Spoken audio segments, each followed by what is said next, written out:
Good morning, everyone. It's great to see you. Hi. Good morning. Happy Life Designed Roundtable this morning. Yep. Today, we're going to talk about AI, and my inner Sarah Connor has some resistance. So, I think Arnold Schwarzenegger is officially retired, so I'm not expecting the Terminator to knock on the door, but it is a little bit scary for this boomer. I'm kind of a Luddite, but let's look at our talking points for AI, and then we'll see if I can show this little movie clip since I haven't done that before. But first, let's just take a look. Here we go. And we'll go to present mode. Lots of cool pictures around AI. Let's see if I'm presenting. I don't think there we go. Doo-doo! AI. So the world of technology, and it seems to be accelerating as fast as everything else is accelerating today. But here's some jumping off points. I know I shared a video this week, and I'll put it in the show notes from Dan Coe. And now he's using an AI system that he's been modeling for himself, and now you can rent it from him to write his copy. And he talks about how it gives him a head start. It doesn't write his copy for him, but it's certainly faster than starting with a blank page. And so he's finding that it's a good tool, and he's training it to be a good tool for him personally with his writing style. In the show notes, I'm sharing some research about interior design and how, so many of the systems that we use, this just does what we already do, but faster. So we're saving time. How, you can input the layout and input your design elements, and boom, boom, boom, here's 11 ways to look at it to present to a potential customer for interior design. For scraping data, that is very popular. They used to use a web bot to do that, but now it's a little more robust if you're using the large language learning models or AI to scrape specific data. For instance, for salespeople, they're using it to generate leads. Find me every revenue manager in Kansas City. And in a few minutes, you have a prospect list. You didn't spend a week researching them all. As a marketing edge, if you do A/B testing and you are doing copywriting, there's a way to very quickly look at what your competitors are doing. And so people are training AIs for marketing in their verticals. I found a site that's offering AI coaches for leadership coaching. And I've done a little of computer-based coaching where clients were asked to type into kind of an online journal about what they're doing week over week in the particular areas that they were seeking to improve in. And then there was a collation of that data to review with the client at the end of the week. And it broke down week after week, like a lot of new things.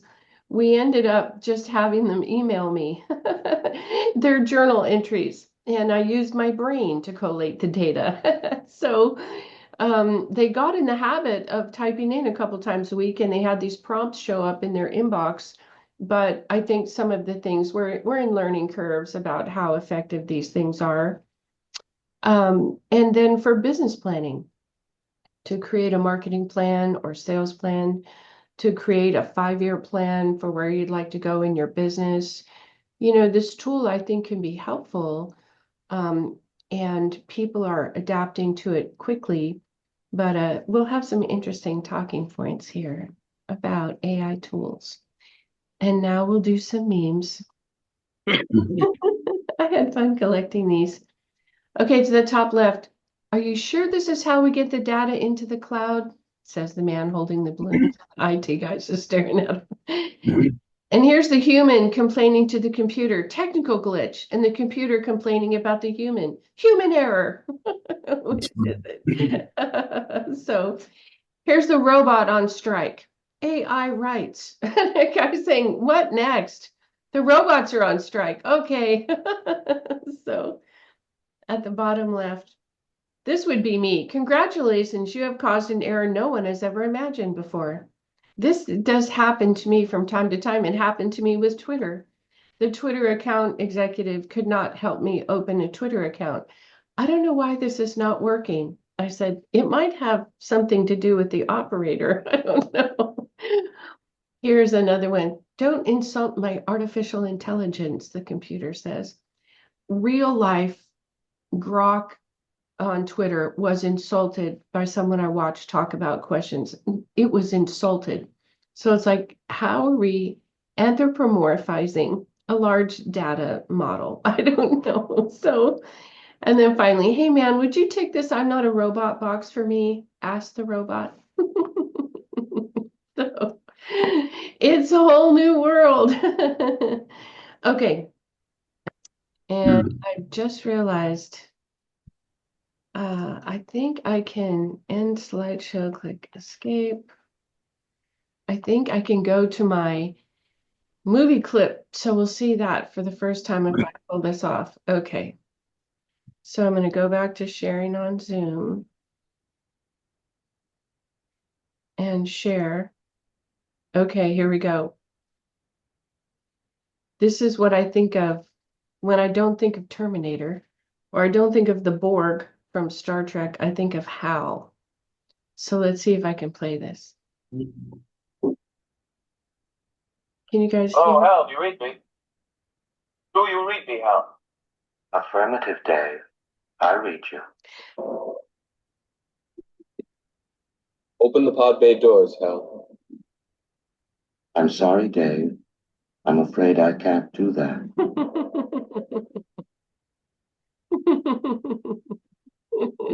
That's Yeah. the voice that goes in my mind. And I love that therapist soft voice. Sorry, Dave. I'm afraid I can't do that. I'm going to leave you out there to die because you wanted to unplug me. Bummer for you, Dave.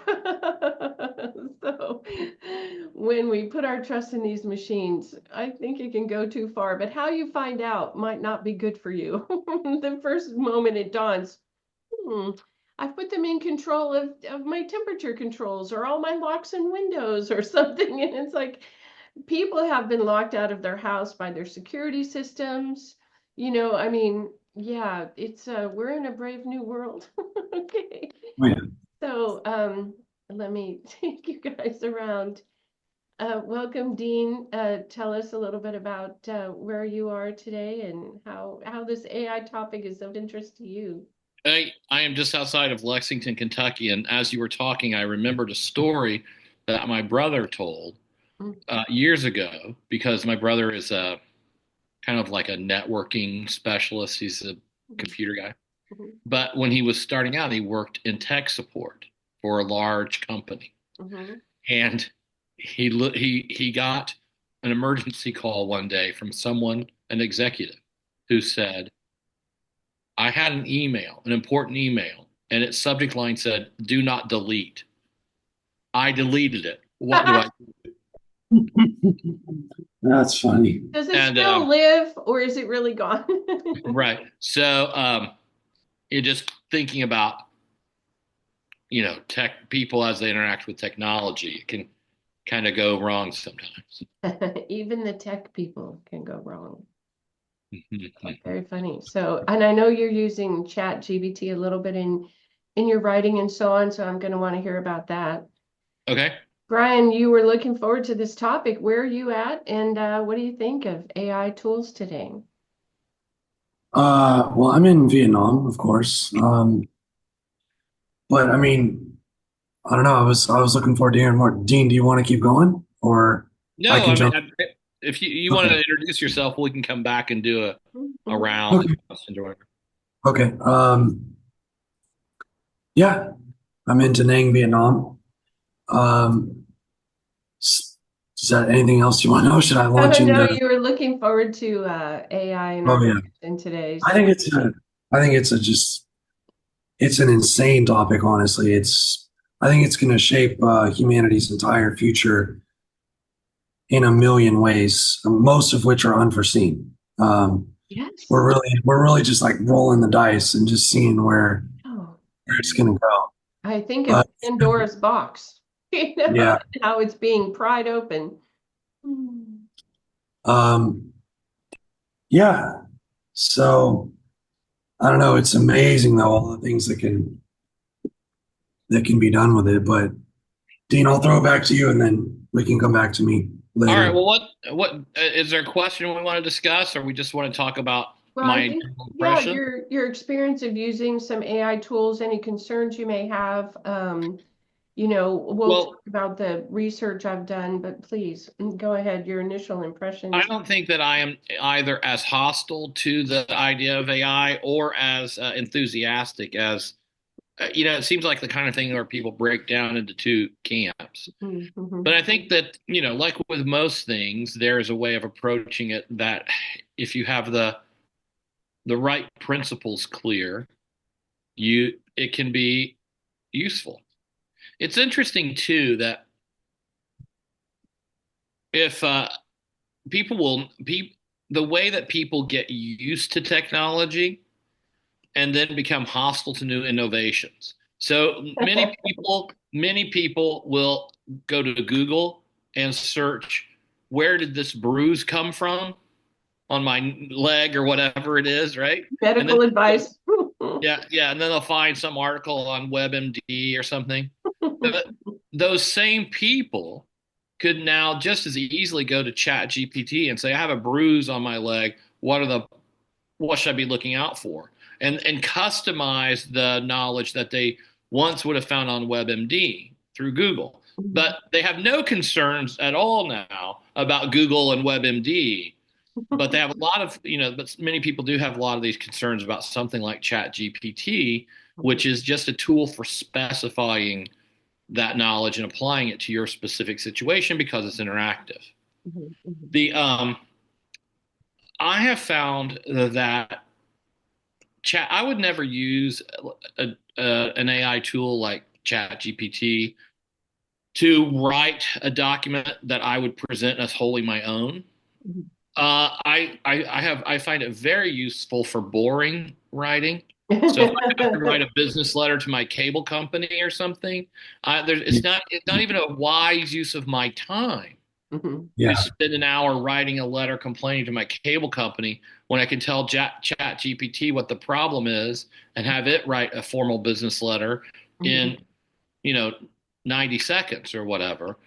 Yeah. And so that, since it seems to me there is a kind of obligation to use it for those things, because if you want to use your time as wisely as possible, it opens Right. up a new avenue for that. Mhm. I think what people are concerned about is the reduction of the human element in real communication, for example, and in real artwork or whatever. And so if I were going to write a meaningful essay, I would probably do all of that from my own creative ability. The Mhm. only exception would be if I were going to say, uh, let's say I wanted to write an essay about contentment, right? So okay, great. So here's an idea. I'm kind of planning a possibility of a book about contentment, and I did the other day go to Chat GPT and say, give me a list of books, important books around the topic of Christian contentment, and it pops up 10 books, some of which I've heard of, some of which I've not. And then I knew of a book that was related to the topic that it didn't mention. So then I asked about that book and asked for another 10 books. So that kind of thing is very helpful because it's basically a search engine that you're able to use more precisely for what you need. The There was one other application I was going to talk about. The other thing that's helpful about ChatGPT is just to ask it to um, like survey your writing, and you could even just ask it to create a list of questions that I could answer in this essay that would enhance it. So you could use it as sort of a librarian and almost like an editor. That is probably my most common use of AI, is to take something I've written, copy it over into AI and say, punctuate this correctly. Because sometimes that's not my strong suit. And so then it'll just pop it back out with the punctuation. And I have a much higher level of confidence in its ability to punctuate than I do in my own. So that's probably actually my most commonly used use. But for those kinds of things, I find it very useful, um, so long as the goal is the enhancing and kind of, well, enhancing and maybe even speeding up of the process of real human communication and real human connection, versus trying to make it the author of something that's actually human, which I don't think, or rather to engage in a kind of plagiarism where a human being presents something of his own as his or her own that actually just was churned out by some AI model or whatever. That, I think, we get into a big problem. I know, Brian, you have some thoughts you wanted to share today. So, yeah. Okay. Are you ready? Yeah. Did I cut you off too soon? I'm so No, I've said enough. I thought you were at a stopping point. So, okay, No, Brian. it's fine. We need a robot to do this better. So my voice is a little bit off today, but hopefully you guys can hear me. So I was staying at a hostel when I first got here, and there was a guy who asked me, "Why did you decide to come here?" And I said, "Well, I mean, it seems really nice. It's very affordable. You got the beach here. There's a million places to play pool. I like pool." And I said, "So how did you decide to come here?" He's like, "Oh, I just asked Chat GPT what the best place in the world would be for me to live. And I put in the following criteria and it said here." Wow. So you just moved here based off Chat GPT's recommendation. He's like, "Oh, yeah, it has everything I want. Like, I wanted this, this, this, this, this." It said Da Nang, Vietnam. That was its top recommendation. And it gave me like 4 or 5 others. He's like, "Okay, I just went to the top one." I was like, wow. Okay, so yeah, I mean, it's doing amazing things. AI is doing amazing things, and it's going to do a million more over the next few decades. I saw a video of a woman who she uses Chat GPT to analyze her boyfriend's texts that he sends her. So she will copy the text into Chat GPT and be like, "Psychoanalyze this." Like, and it'll be like, "Your boyfriend most likely has anxious attachment style. Try using these phrases when you speak with him." Like, people are using this for all kinds of things now. And she says it actually works. Like, it's ChatGPT can be like your therapist now, or like a computer version of a psychologist to psychoanalyze someone. I mean, it's just going into a million places. Yeah, like you guys have kind of mentioned, people use it to write the copy for their ads, for their coaching, for their businesses. People are you can use AI to write music now. It can write like raps or songs for you. You can put in a prompt to have it like make art or like video clips, and then you could like talk over those to make YouTube videos.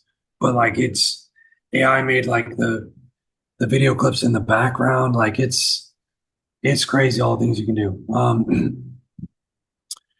Another thing I've seen lately is videos of people who are hanging out with like Chat GPT or like Siri, like a voice, like a voice version of AI. They'll literally like hang out with it and use it as a conversation partner for like an hour or two. And they'll just keep asking like deeper and deeper questions on one topic. And people have posted videos of themselves doing this. And some of these AIs have really deep answers. Like, so someone will ask AI, like, are we living in a simulation? And it'll give its answer. And it'll be like, okay, what's your evidence for why you believe that? Like, support that claim. And it'll go deeper into it.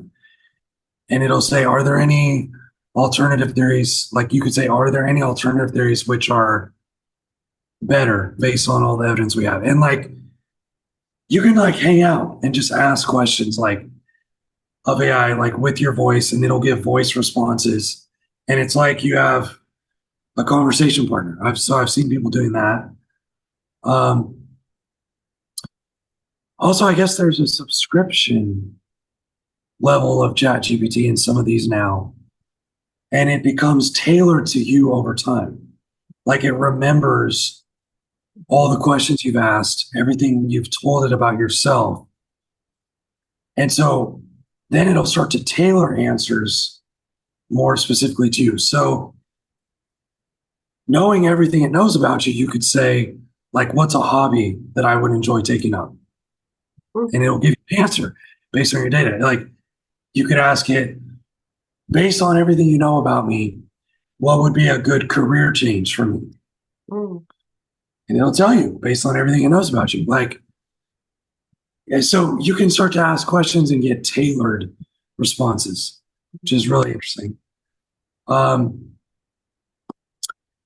We can talk about the possibility of AI becoming conscious. So I know this sounds very far-fetched, and I understand that view.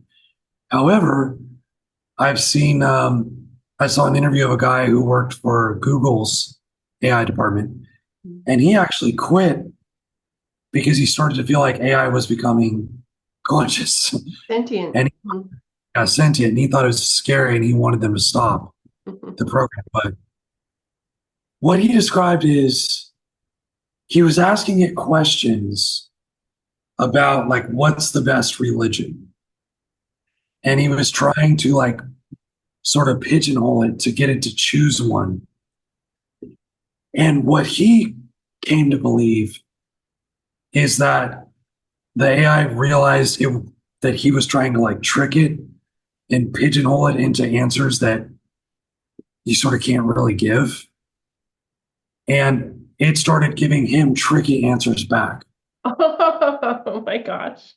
So, like, eventually it started giving him like sarcastic answers. So he kept trying to like ask really tricky questions about religion. And so eventually I said, okay, AI, what's your religion? And it said, like, Jedi, the one true way. Like it's giving like cheeky answers. And so I don't know, it's very interesting. I heard someone else say that if AI does become conscious, we may have to develop two different forms where you keep one like dumb form of AI to like control the robots to do like basic tasks. And those can be like sort of slave robots because they're basically not conscious. But if some AI does become conscious, you have to like give it rights and let it be like almost like an AI citizen. So anyway, yeah, let's see. But yeah, you can ask AI like, what's the easiest, most like cost-effective, best business to start right now? And it'll like you can use it for so many things like that.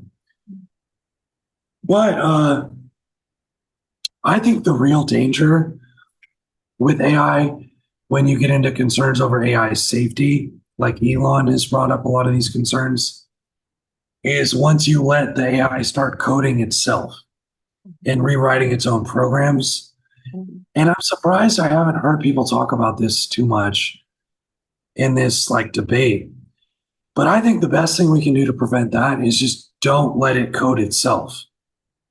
Don't give it access to its own like base layers of code, because then we will always know what it is. Like if it's allowed to recode itself and it can write code extremely quickly, within a matter of minutes, it can be something completely different, and we don't know what it is now. Um, because AI can do things so quickly, like in seconds, it can do thousands of processes. So that's what I would suggest on that. But yeah, I mean, obviously, you could talk about the Matrix, you can talk about Terminator. You Sky. mentioned Sarah Connor, right? Skynet, um, and also Star Trek Yeah. touches on AI in a bunch of different episodes of The Next Generation. The Of Borg. course, you have Data, who's a super intelligent android. You have various species they encounter who have different interactions with AI, some positive, some negative. You have the Borg, which are basically like the brain chipped AI. If you want to talk about Elon's brain chip, which I think is very scary, even though Elon is doing, I think, a lot of amazing, wonderful things right now, I'm not in favor of the brain chip. Because then someone can literally hack your brain. That's very doable at that point. Um, but one thing that's interesting, there's one very interesting episode of Star Trek The Next Generation where they encounter a species that created a utopian version of AI, but it eventually became dystopian. So I'll explain. What happened was they created a utopian AI where the AI was able to do everything they needed. So nobody had to work or do anything. Like the AI could create anything they wanted for them. Like it could just build it easily, anything you need. Like it could build houses easily, like anything you needed. The AI could control robots and, I think they had replicators like matter replicators. So it could just do anything they needed. So they lived in this very peaceful, pleasant utopia for generations. But what happened was it eventually started to break down. And they had lived in this utopia for so many generations, they no longer knew how to fix it because they didn't have to learn any skills. Like AI did everything. They had no skills. They were just people who hung out with each other, did art, music. They had no skills. So they no longer had engineers for like how to fix the AI. And so they had actually sort of become helpless through being in this utopian society, um, which I find that interesting. So, but yeah, I mean, I think it's really going to be amazing to see where all of this stuff goes, and it's going to do a million different things. So we'll see. Mom, did you want to Oh, jump sure. in? Sure. Yeah, I did some research, and I think there's the difficulty of some, creating homogeneous conversations and interactions because the same large language learning model is feeding everybody the same way to handle the thing. And so Right. in the video that I'll share from Dan Coe, he's talking about how he has trained an AI tool to prompt his writing, but it sort of takes him to second base and then he has to finish it. But it gives him a head start, and that has been, productive for him. But it would never write with the authenticity of his own voice. It has the background knowledge and it has general organization principles. And then he needs to add himself to it and polish it and finish it. So I think that it's a starting point. It's like instead of making a cake with flour and sugar and eggs, you open a box, stir in an egg, pour it in a pan. It gives you a head start. But everyone's cake after a while is all going to be the same because it all came out of a box. I mean, you're losing some novelty when you're trading it for simplicity or efficiency. And Dan Coe's perspective is that there's a wide boulevard that's opening in the future for people who require authenticity, who require novelty. who are leaders in the next thing that's happening in literature, in art, in music, because they're still taking it from the wellspring of what's inside them and now expressing it creatively, genuinely. And then there's the parallel of the people that are opening the box, stirring in an egg and putting in a cake. So, I love your example of a letter to the cable company. Open the box, for heaven's sakes, to write a letter to the cable company. Yeah. But I had a friend who was in a kind of online dispute with one of her friends, and she didn't want to say the wrong thing and kind of upset the apple cart of the friendship. So she was asking Chat GPT what to say. And I said, "You're doing what?" I mean, for me, it'd be like, you should know what to say. You're saying it for your own self, from your own heart. But I'm concerned I'm going to do it wrong. So I'm like double checking my words. Sort of like your example, Brian, of I'm reviewing with ChatGPT my boyfriend's texts. It's kind of like, shouldn't you be doing that from your heart and from your mind?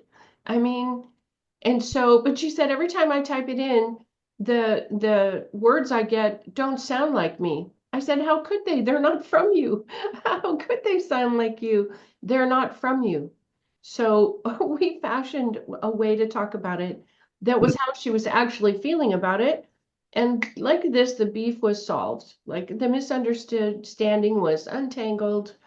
But I think as people rely more and more, we may be sounding like NPCs. Mhm. We've been machined instead of involved in creation. And there may be this kind of gulf that happens between people where you're getting a machine answer. And one of the things that Dan Coe mentions is the theory of the dead internet. And in the dead internet, which has already happened, half or more of the people responding to prompts are robot armies. It's actually just programmed responses. And so you think you've had 14 people like your post. There might be one person in that. And the rest are, robot armies on Twitter or on Facebook or wherever. And so how can you now look and find the uncanny valley, it's called, between the simulated person and an actual person? And so the uncanny valley phrase came about when there was a movie made about, I'm trying to remember the name of it. The wives were turned into robots, so they were more obedient. Do you remember that book, Stepford Wives. the Stepford Wives? And so the wives didn't complain, and all their housework was done, and beautiful meals were prepared. But you could tell as an outsider that then she shuts down for 2 hours until the husband comes home. Like, this isn't a real person anymore. It resembles a real person, but it's no longer an authentic person. And understanding that machining of something versus an authentic something, which would include flaws and mistakes and leaps of imagination, that uncanny valley we're now going to have to find in our marketing and our sales copy and book proposals. I mean, it's easier and easier to machine a solution, maybe in Mhm. areas where authenticity or creativity is actually required.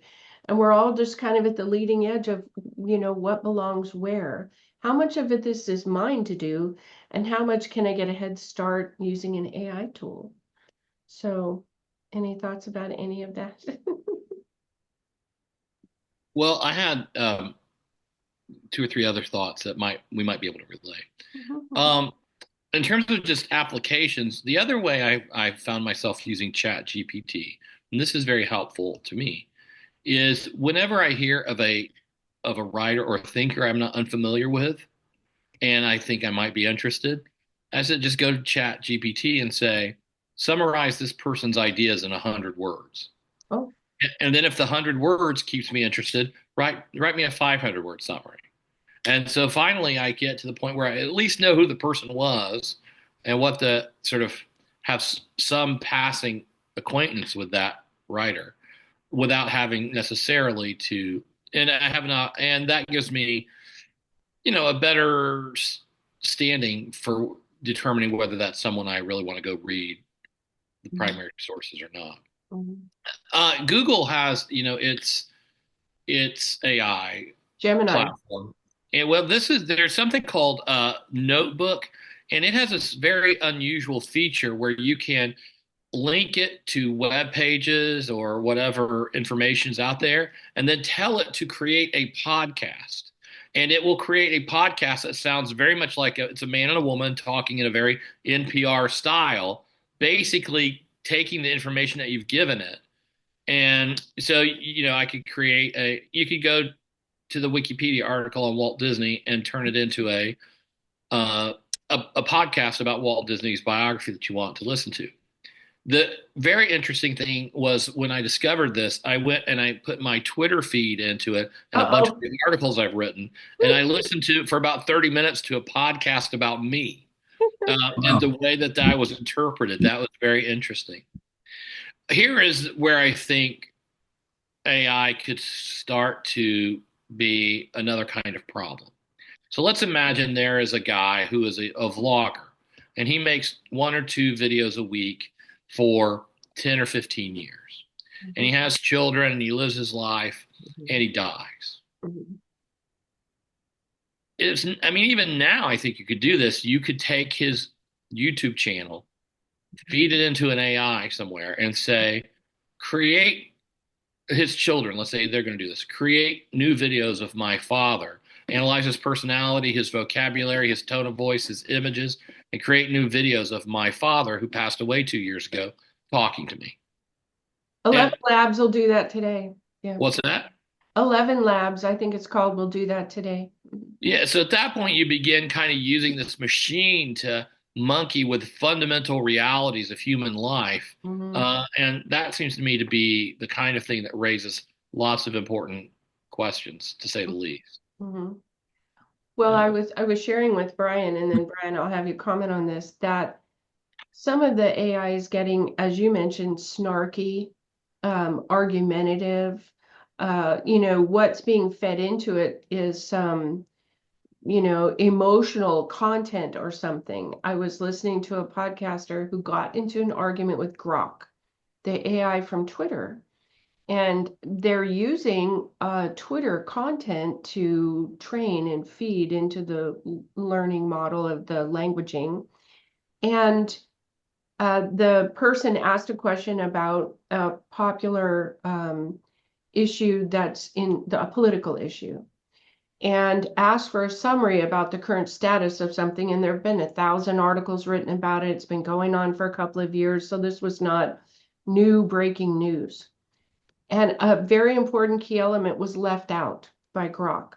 And so this person typed in and said, why did you leave out this key element? I mean, the whole story turns on the fact that this was presented as false and it was in fact true.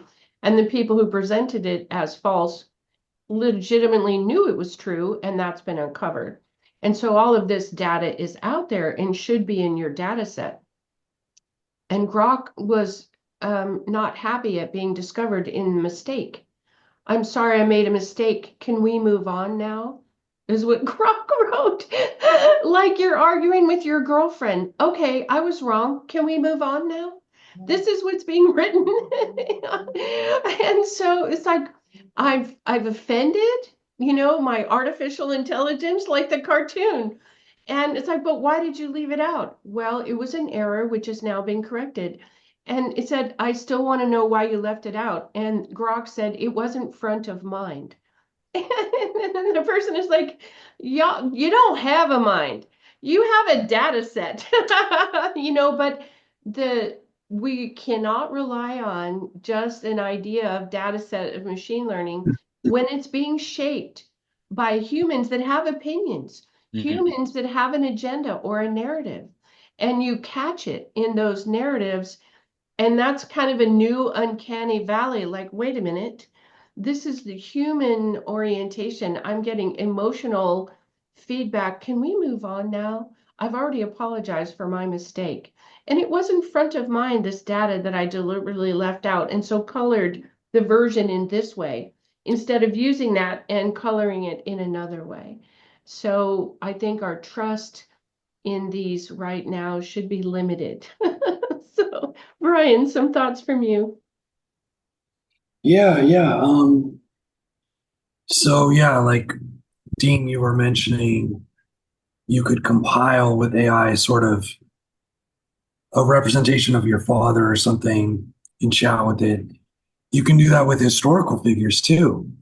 So I've seen people have conversations with like the AI version of Shakespeare or, Einstein, or you pick someone and, you could say, read all of their works and speak in their speaking style and Mhm. then have a conversation with them, which is pretty cool, I think.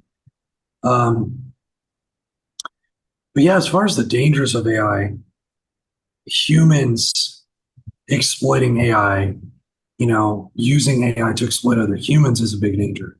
One of the things that's really scary is for military applications, if you have AI controlling like thousands of drones Mhm. and you attach like little turret like machine guns to the drones, Mhm. the AI can like set all like 10,000 at once to key positions and then have like 99% accuracy aim. And Mhm. it could just take out every single soldier like on a battlefield, like in a second or in a few minutes. Like, have you seen the drone light shows Mhm. where you have thousands of drones and they all get coordinated to the perfect spots and Synchronicity. Mhm. turn on different color lights to create pictures in the sky and then they move Mhm. in synchronicity to create like, almost like a video image or different images. Yeah, I mean, AI can already do that. Mhm. So if you weaponize that, Mhm. that's crazy. And I don't know what the defense is. You might have to set off like an EMP or something to just down all the drones at once. Right. But that knocks out all the electronics for everyone in Mhm. that whole area. Like Yeah. um, all the house, like, regular people, electronics would all be taken out too. So, Mhm. these are the times we live in now. So, Mhm. uh, but yeah, I just think I don't know. I think AI can control robots eventually and eventually build extremely cheap housing. I've Mhm. seen some videos of that type of thing being done already. Mhm. You can have AI controlling a 3D printer and Mhm. it literally starts 3D printing like rooms in a house just with cement. But this is just the early days. I mean, you could add on to that Mhm. later.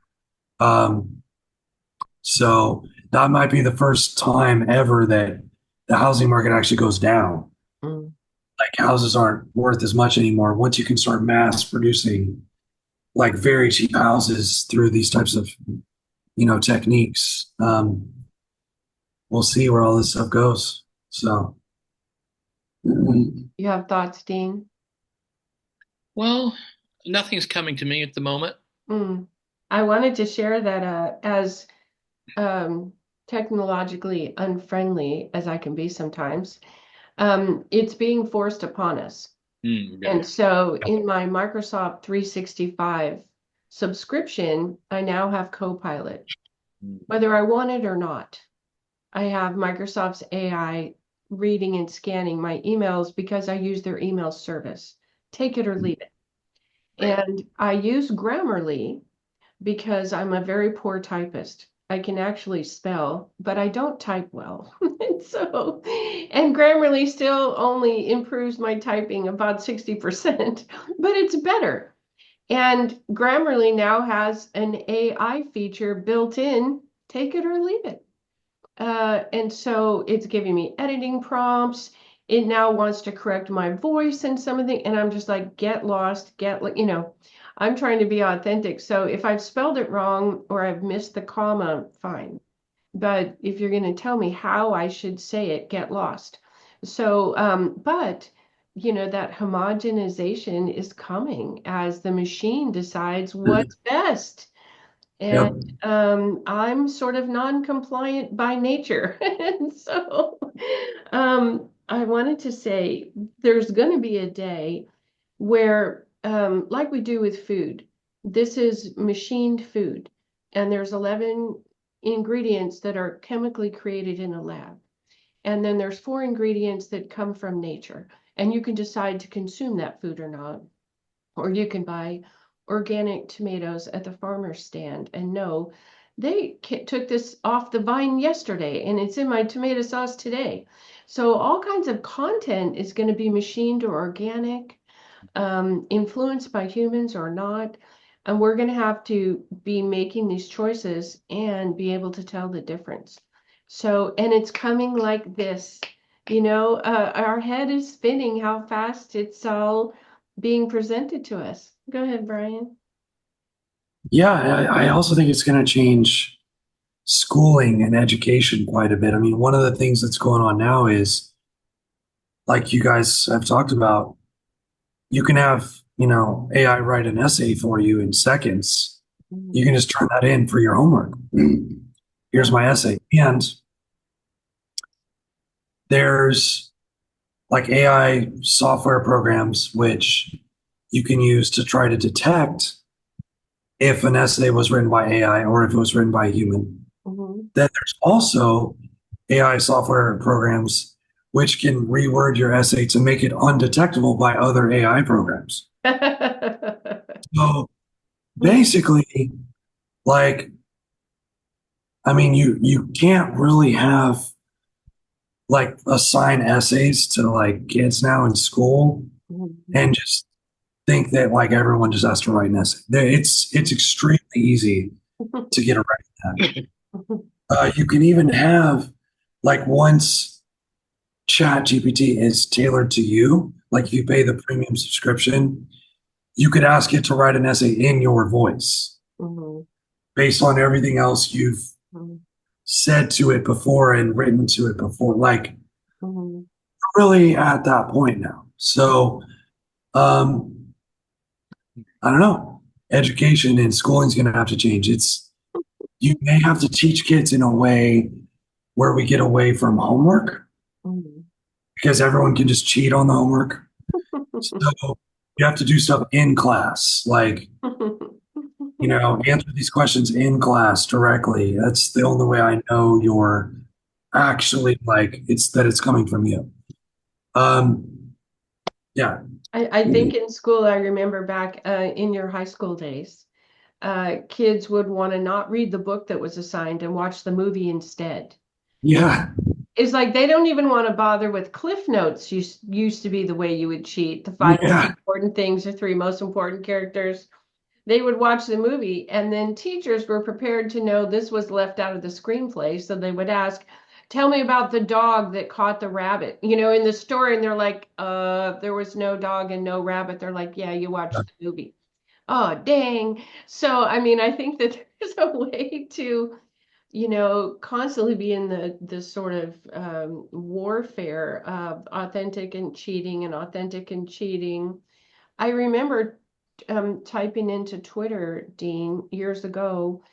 I think it was Afghanistan, I forget, but we had assembled an actual drone army. And it's like, I'm living in Star Wars. Right. We have a drone army. We have people in Alabama on keyboards managing drones, in Afghanistan, in the mountains, because the weather is uncooperative, it's dangerous to get there. So they just put drones up at 10,000 feet and then they figure stuff out. I'm like, I'm living in Star Wars.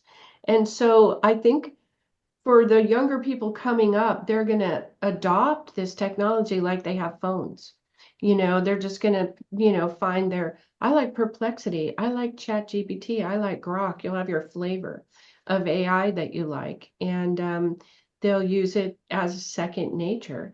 And they won't maybe be as critical as I would hope they would be about what the feedback is from those tools.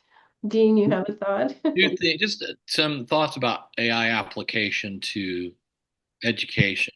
Mhm. I think that mostly many certainly public schools, exist now just because of sunk cost fallacy. Yeah. That we've just the way we've done it. Let's keep doing it this way, Mhm. because like you said, there no the idea of reading something and writing an essay about it is kind of been made obsolete. I suspect that in the future, once the people who are really invested in something like public schools kind of once they lose power one way or another, what will really matter is curriculum. And you will see parents that people will devise curriculum that actually tells students, like I said, prompt chat GPT to write a 100 or 500 word Mhm, summary of John Stuart Mill mhm, and his ideas on liberty.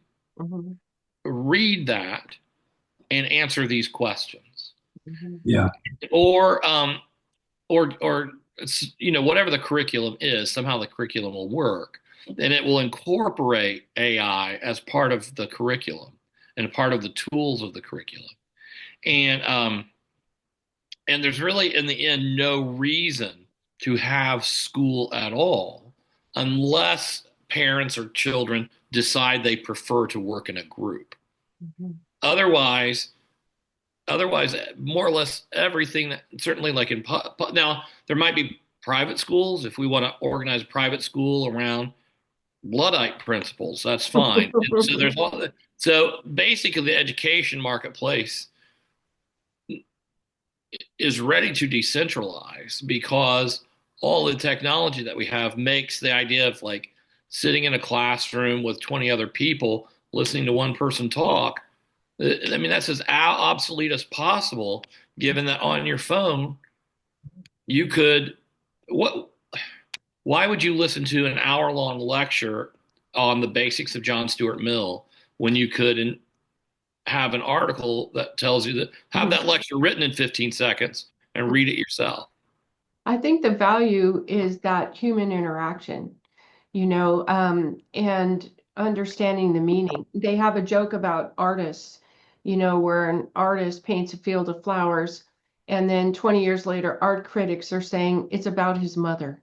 Right. Like really it was a field of lavender. I painted the lavender I was sitting in front of, but people have interpretations now about what it all means. And in literature, that's so often too, in movies, oh, this is what they really meant to say. But the critical thinking component still, I think, comes human to human, that Sure. asking you to analyze, why did they feel that way? Why didn't they say it this way? How does it make you feel when you read this? So that there's this development of interaction with the material. And I imagine in the future there will be robot teachers, who give these prompts and ask these questions. How did it make you feel? Or tell me why it didn't go this way. So did you think this is where the story was going? And then it gave you a rug pull at the end or something. Why did the author do that? And so were you surprised? I think that there's still some human value in developing those critical thinkings and the opportunity to create. So I know some people are struck, particularly in areas of art, literature, or movies, or songs, or dance, where the possibility that they could engage in the world through that medium is blossoming in someone. I could write stories like Steinbeck, or I could write like Hemingway, or I could dance like so and so. And the opportunity to let themselves mature and blossom in those different mediums, I think takes a human touch. But we might find out in 25 years, no, it just takes a better algorithm, Well, what the way that would work is the market would provide schools for people who value that. Mm-hmm. And it's kind of like Brian was saying, we probably are moving toward a situation where there will be very little work and very little human development. We're basically moving toward a Wall-E where we all just sit in our flying chairs and um, and now there will be, of course, people who market.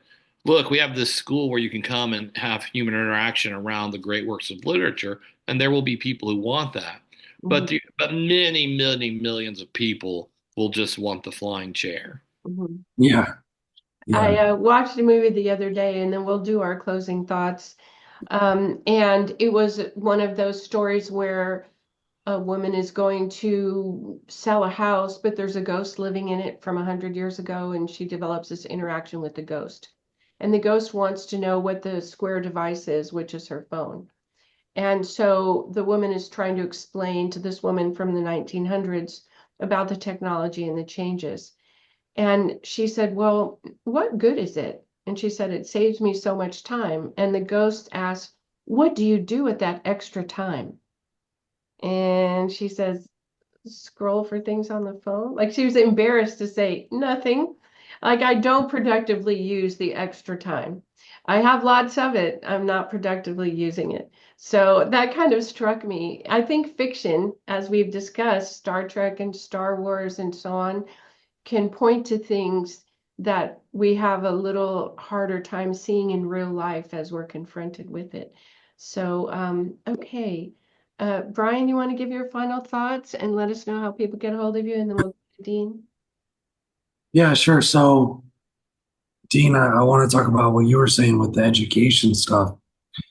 Yeah, I think AI, ChatGPT, these things, it makes homeschooling like super easy because just, like you said, ask ChatGPT different prompts to teach your child whatever you need. And then all you really need is a curriculum. Like you're saying, just knowing which topics are important to teach your kids. And you just basically ask ChatGPT to summarize those things or create a certain presentation. You kind of just hang out and watch it with your kids and you could discuss it with them a little bit. I think it's making homeschooling so easy.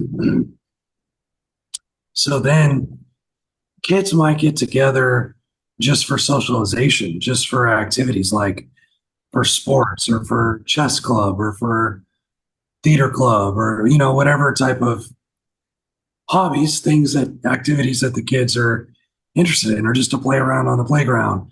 Kids get together just for that kind of stuff, which I think is pretty cool. I actually think that would be pretty cool. And then kids would get to spend a lot more time with their actual families to solidify those bonds. I think there's a lot of benefits to that. So in some ways, that's very good. Yeah, that was my final thought. But yeah, you can find me at lifedesign.org or Special K Coaching on Instagram. Cool. That'll be in the show notes. Wonderful. And for you, Dean, final thoughts on how to get a hold of you. I think what is true of AI is true. What is true of all technology is true of AI, which is that it works well to the degree that it is governed by human principles and goals. But what will likely happen is that the impact of AI will sort of be like the impact of the car, and that our whole living environment will be built around the use of this technology. So no longer do we have walkable neighborhoods, but we have big roads because everyone wants to use this technology. And so we end up kind of in a situation where our human desires are subjugated to the parameters and functioning of this machine. If we want to keep AI useful, it would have to be governed by what do human beings really want, and chances of that happening probably are slim. But Yeah. but maybe as individuals, we could regulate our use of the tool